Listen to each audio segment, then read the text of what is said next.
Welcome back to the channel, guys. Kerrod here once again at the beautiful Joondalup Resort, and in this video I'm going to be talking about arm structure. What is arm structure? How do you create it? How do you maintain it? This concept in itself can make a massive difference to your ball striking ability. Let's get into it.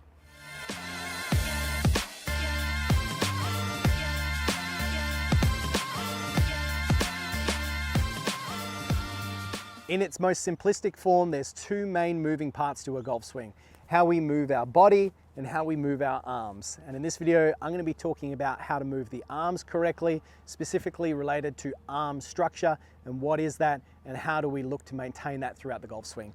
So in the address position, if I was to set up to this golf ball here, arm structure would be defined as the look of my arms throughout the motion. So starting from the address, we can see that my left hand and my right hand are on the golf club and the handle is leaning forward.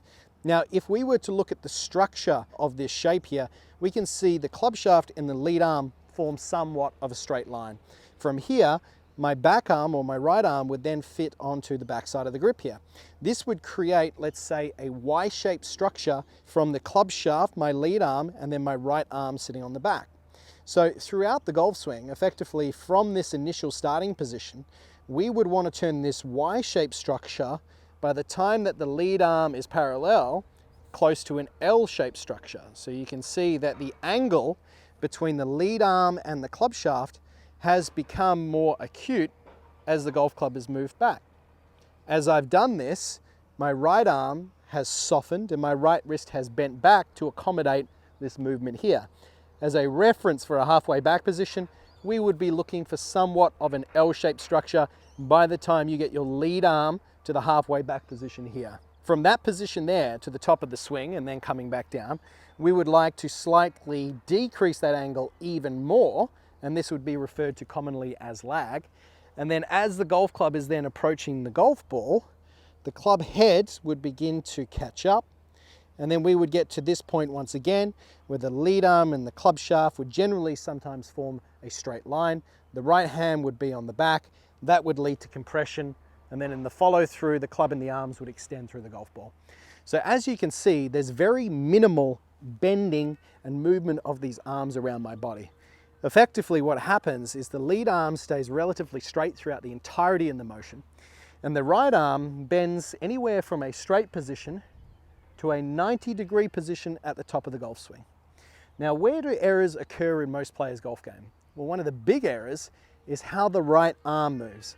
And the right arm that we see with a lot of players overbends too much in the takeaway. And effectively what this causes you to do is reduce what's called width in your golf swing. Width being the distance in which the handle is away from your body, okay?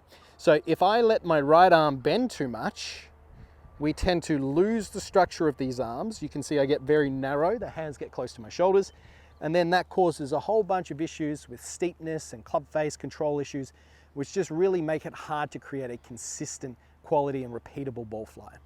So from the down the line view, let's talk about this a little bit more. If I was to run through those exact checkpoints, from the address position, I would start to create some sort of a Y-shaped structure. As I'm swinging back, the angle between my left arm and the club shaft becomes more acute, creating an L-shaped structure. My right arm is slightly bent.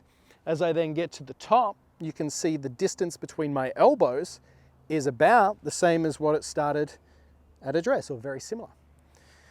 As I was then to, from that top of swing position, start to make my way down, I would then once again decrease this angle slightly.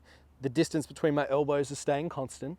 And then as I swing down into the golf ball, this angle comes back into alignment with the lead arm and the club shaft. My right arm stays slightly bent, but once again, the distance between my elbows stays relatively constant. Through the golf ball, we then get this look of extension where the club and the arms are extended out towards the target. Once again, the elbows are close together. So as you can see, the distance between my elbows throughout the entirety of the golf swing plays a huge role in being able to maintain the structure of my arms. So if I get to the top of my golf swing, just as I was talking about before, and I was talking about the player who tends to overbend their right arm. Well, this is very typical of what we tend to see. The left arm would tend to fold, and then both elbows would begin to separate into such a position where the hands get very close to the right shoulder.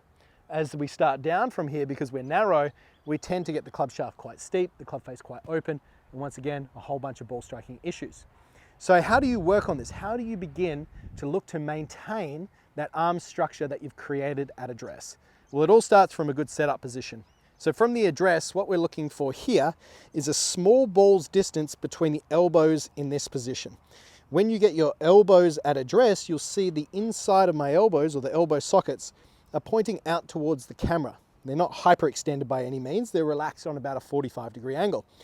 If I was to get my elbows rolling in like this, the Y-shaped structure that I created at address turns into something more like a capital Y.